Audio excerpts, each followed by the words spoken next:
gudoomiyaha dhalinyarada Soomaaliland ee wadamada Khaliijka Carabta Axmed Maxamed Xuseen Axmed Wajeer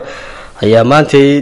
direys dhar ah gudoonsiyay ciidamada biliiska ka howlgala degmada Beligubadle ee gobolka Hawd. deeqdan direyska ah oo muwaadinkan gudoonsiyay ayaa waxa ka gudoomay maayarka magaalada Beligubadle Cabdi Iimaan Jaamac iyo taliyaha qaybta biliiska ee gobolka Hawd gaashaan la sare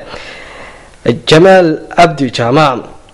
waxaana sheegeen mas'uuliyiintani inay soo dhaweynayaan deeqdan direyska ah muwaadinkan gudoonsiyay biliiska ka howlgala gobolka Hawd iyo degmada Beligubadle. ugu horeyn maayarka magaalada Beligubadle Cabdi Iimaan Jaamac ayaa soo dhaweeyay deeqdan uu soo gaarsiiyay gudoomiyaha jaaliyada gudoomiyaha dhalinyarada Soomaaliland ee wadamada Khaliijka waxaana uu sheegay in ay tahay wax ku dayasho mudan kaasoo muuqda دريس كاسو موضة ويهودي هذا مكان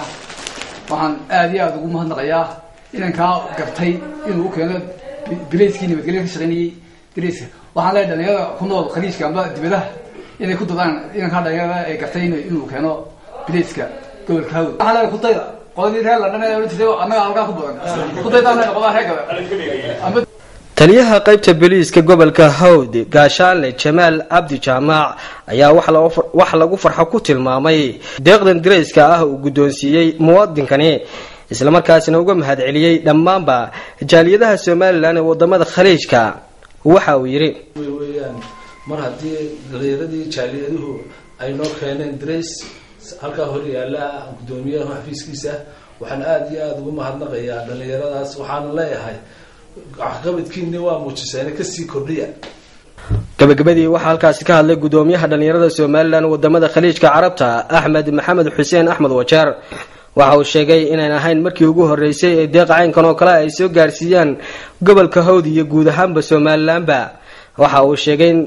ka dhalinyaro ahaan wadamada Khaliijka ay soo gaarsiinayaan deeq kala duwan Soomaaliland. maruu arrimahaas ka hadlayay waxa uu yiri waxa soo dhiibay dhalinyarada Soomaaliland ee Khaliijka oo ugu hormoodahay dhalinyaro fadban gaar ahaan dhalinyarada reer Qadar oo iyagu inta badan ka shaqeeya horumarka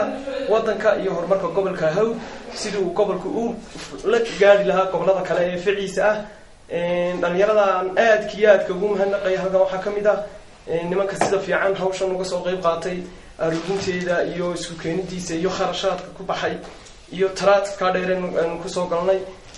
dhalinyaro inuu magaranaysaa aad horumar badan gobolka gaarsiiyay wadadii oo socota dhanka wadadana qayb laxaad waan ka qaadanaa hadaan reer Qadarnahay.